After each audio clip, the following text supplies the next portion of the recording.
3, 4, 5. Okay, number 1. Number 1, this one was Fiona. She's the fastest one. First one to come out of her cocoon. Like this one. Number 2. Come on, you boy. Oh, look at this one. This one is Andrew. You like him? Come on, Andrew. Follow Fiona. He will catch up somewhere. Come on, Andrew. Are you coming? That's about to fly away. Okay, he will in a minute. Number 3. Who is this pretty one? I recognize by her eyes. It's Sasha. We call this one Sasha, after my daughter. Come on, Sasha. Sasha. Sasha, you can fly, you know. You can. Well, another 2 sitting here. And, okay, I just put Sasha down here. And these flowers. Beautiful. Okay. Come on, boy. Come on, boy. Oh, this must be Roger. Roger. Oh, doesn't want to go away from me. Let's see this one. Come on. Well, I know this one. This one is Masha. Oh, Masha. Masha, Masha, Masha, Masha. It means Mary, actually, in English. Oh, fly away. Come on, Roger. You free now? Doesn't want to go away from me. Look at this. Come on. I know you love me. I love you too. Where you go? Come on. Come on. And now I'm going to tell you a story, how it all came about.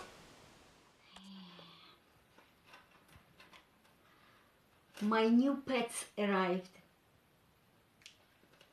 I'm so excited. It says here, urgent, open immediately.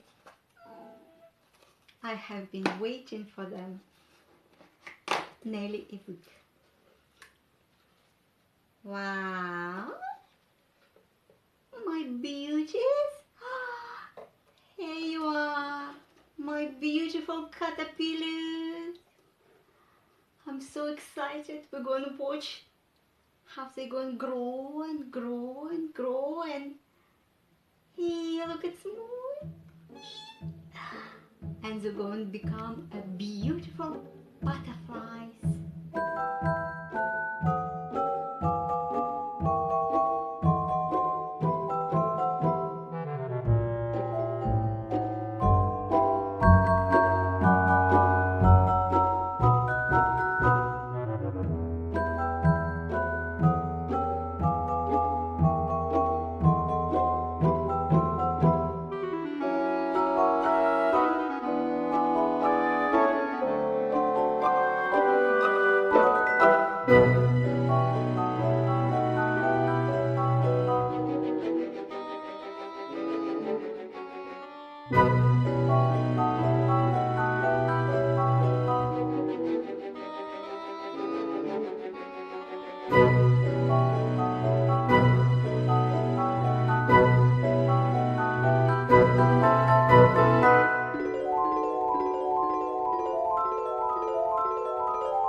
And be not conformed to this world, but be you transformed by the renewing of your mind, that you may prove what is good and acceptable and perfect will of God.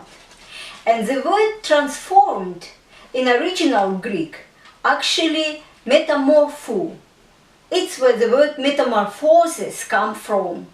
It's when the caterpillar become a butterfly.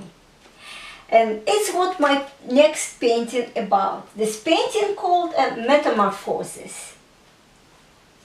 You know, when caterpillars arrive to us, our new pets, an instruction actually tells us that we should have in a house just the right temperature, just the right environment.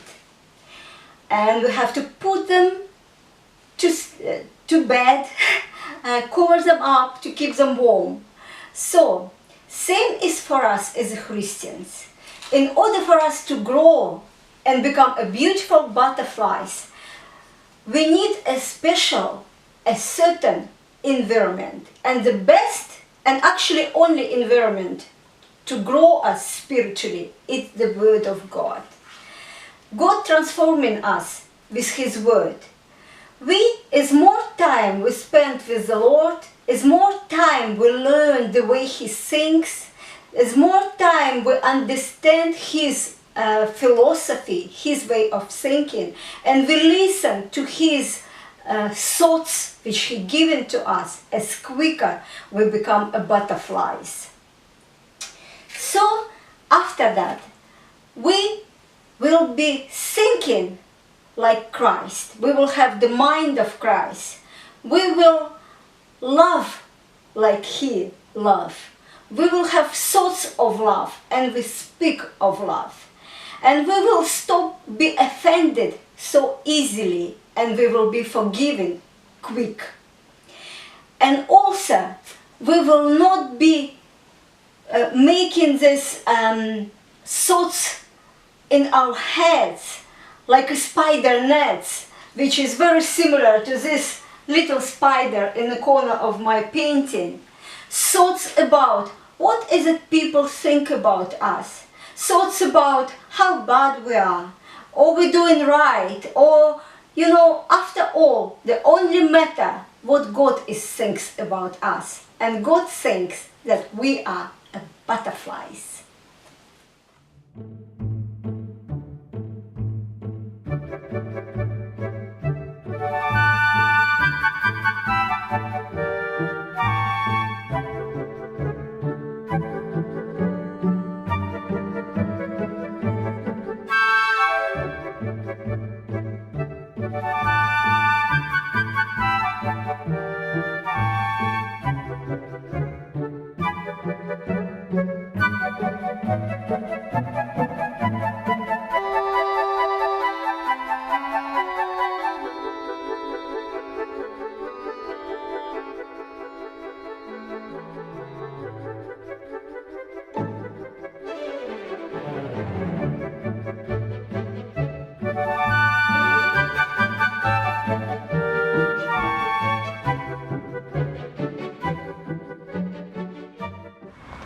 Right, well, I love our painting.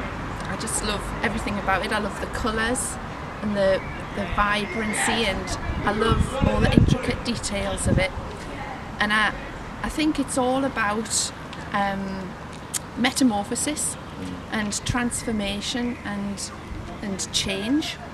I think it's about new creation. I think the old has gone and look, the new has come. And I think for me, when you think about the caterpillar, it's gone from an egg to a caterpillar to a chrysalis, and now in the painting you can see the caterpillar's turned into a butterfly, us in fact, in the painting. And I think basically it's all about effortless change, because the change that a caterpillar undergoes from caterpillar to butterfly, it doesn't have to struggle or strive to become that butterfly. It just does it because it's what God designed it to be and what God designed it to do. And I think similarly with a seed that's planted in the ground and becomes a tree, which then bears fruit, I think that tree doesn't struggle or strive to become The seed doesn't struggle or strive to become the tree, to bear fruit. It just does it because, again, that's what God designed it to be and to do. So I think with the Word of God is like the seed, and if we put the Word of God into our hearts, if you think of the heart as the soil, you put the Word of God in there, and you don't actually have to struggle or strive for change to come. The Word of God will go into your heart and it'll grow, because that's what God designed it to do, and from that, transformation will come. And for me, when I was born again,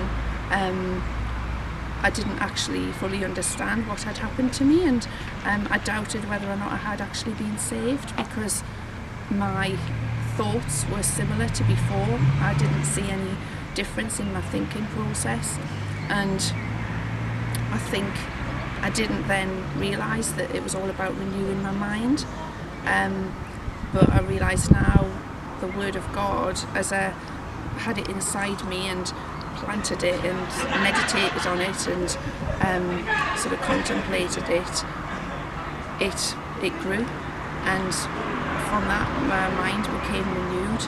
And I mean, it's a constant process. It's not something that happens overnight. It takes time, just like you plant a seed in the ground. It doesn't grow the next day. It takes time. You've got to water it, but eventually it'll come above the ground. There's lots of things happening underneath the ground that you don't actually see. You know, it's germinating, it's putting down roots, but then it'll eventually come up above the surface, and it's like that with us. So I just feel, putting the Word of God in us, transformation will come. And transformation has actually come to us. I'll take you back to 1983 when we first got together. We were together a couple of years, and then for whatever reason we broke up. And during that time, my mum became very seriously ill. We went to the hospital and we were told to say our goodbyes to my mum. And I left that hospital and I just went down and I said, Lord, I love you, help me here. And instantly he said, everything will be fine. I went back to the hospital and we were told that something had happened, and 30 years later my mum was still here. Shortly after that, Fiona and I got back together. What, 30 years later? No, not 30. Just shortly after the breakup, about 6 months later, we got back together.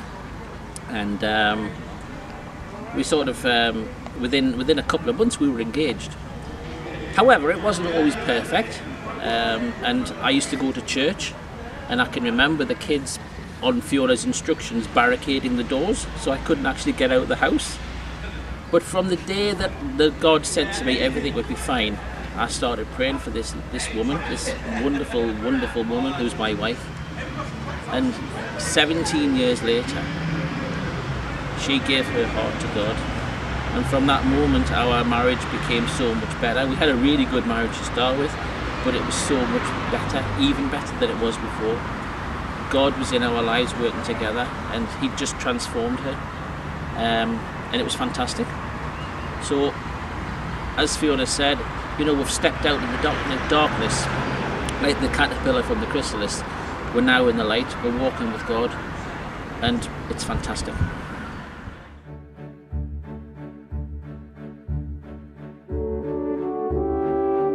I think it's all about metamorphosis and transformation and change.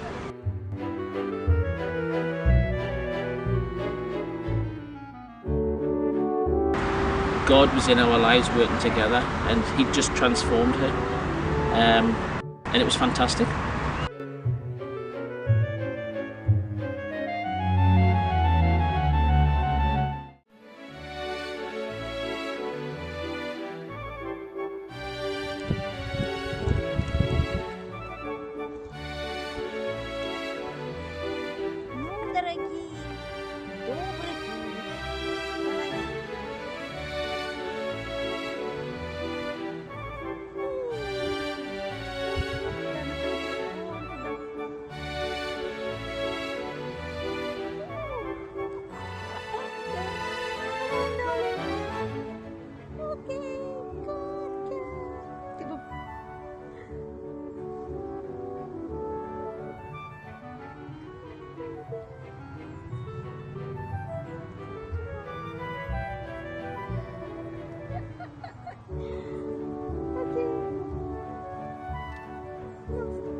creature.